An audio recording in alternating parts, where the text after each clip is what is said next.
মোদী সরকার গঠনের জন্য ভোটারদের অভিনন্দন জানাতে দেশব্যাপী অভিনন্দন যাত্রার কথা কিন্তু ঘোষণা করা হয়েছে বিজেপির তরফ থেকে। রাজ্যভিত্তিক ভাবে এই অভিনন্দন যাত্রা কিন্তু বলতে পারেন গঠন করা হবে এবং তার পাশাপাশি এটাও বলা হচ্ছে যে অভিনন্দন যাত্রা তো থাকবে অভিনন্দন সমারোহ।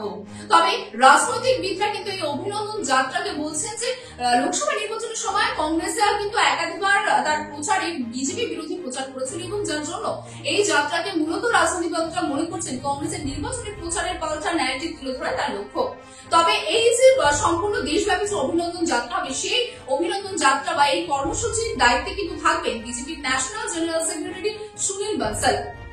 তৃতীয়বার মোদী সরকার গঠন হয়েছে এবং আমরা জানি যে 2024 লোকসভা নির্বাচনে বড়সড় ধাক্কা পেয়েছে বিজেপি। তবে সেই ধাক্কা কাটিয়ে উঠে কিন্তু ইতিমধ্যে একাধিক সাংগঠনিক কর্মসূচির কথা ঘোষণা করা হয়েছে, যার মধ্যে বলতে পারেন যে 30 জুনে প্রধানমন্ত্রীর আসনে বসার পরে প্রথম মন কি বাত অনুষ্ঠান থাকবে এবং সেই অনুষ্ঠানের কি বিষয়বস্তু থাকবেন সেই বিষয় কিন্তু ইতিমধ্যে সাধারণ মানুষের কাছ থেকে জানতে চেয়েছে বিজেপির তরফ থেকে। তবে বিজেপির তরফ থেকে এটা স্পষ্ট যে এই মন কি বাত অনুষ্ঠানে দ্বিতীয়বার আসনে বসার পর প্রধানমন্ত্রী নরেন্দ্র মোদীর এই মন কি বাত অনুষ্ঠানে কিন্তু বড়সড় চমক থাকছে। তার পাশাপাশি আরো কি কি সাংগঠনিক কর্মসূচির কথা ঘোষণা করা হচ্ছে সেটা আপনাদের জানাবো।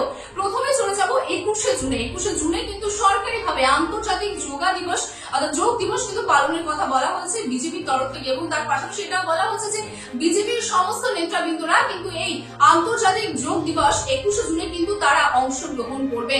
তারপরে যে কর্মসূচি সেই কর্মসূচি কিন্তু মূলত রাখা হয়েছে 23শে জুন থেকে পুরো সম্পূর্ণ 6 জুলাই পর্যন্ত। অর্থাৎ এই কর্মসূচি হচ্ছে বৃক্ষরোপণ কর্মসূচি, যে কর্মসূচি মূলত আপনাদের জানিয়ে রাখি যে শ্যামাপ্রসাদ মুখোপাধ্যায়ের ভূমিকা স্মরণ করে কিন্তু এই কর্মসূচি রাখা হচ্ছে, যে কর্মসূচির কিন্তু নাম দেওয়া হচ্ছে এক পেট মা কে নাম।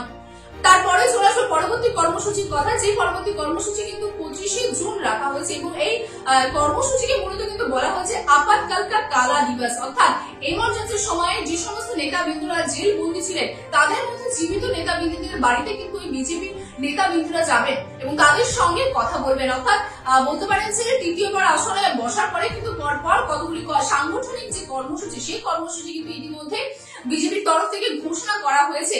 তবে জুন মাসে এখনো পর্যন্ত প্রথম লোকসভার বৈঠক সম্পূর্ণ হয়নি, ঠিক তার আগে কর্মসূচি ঘোষণা শুরু এবং জুন মাস থেকে কিন্তু এই কর্মসূচিগুলি শুরু হচ্ছে। যেমনটা জানালাম যে 21শে জুন থেকে কিন্তু এই কর্মসূচি শুরু হয়ে যাচ্ছে এবং এখনো পর্যন্ত যেটা জানা যাচ্ছে যে 6 জুলাই পর্যন্ত বৃক্ষরোপণ কর্মসূচি দিয়ে কিন্তু শেষ হচ্ছে এবং এর পরবর্তী কি কর্মসূচি রাখছে সেই বিষয়ে কিন্তু এখনো পর্যন্ত বিজেপির তরফ থেকে এখনো কিছু জানানো হয়নি। তবে এই কর্মসূচির উপরে যেমন সাধারণ মানুষের নজর থাকবে তেমনই আমাদেরও নজর থাকবে।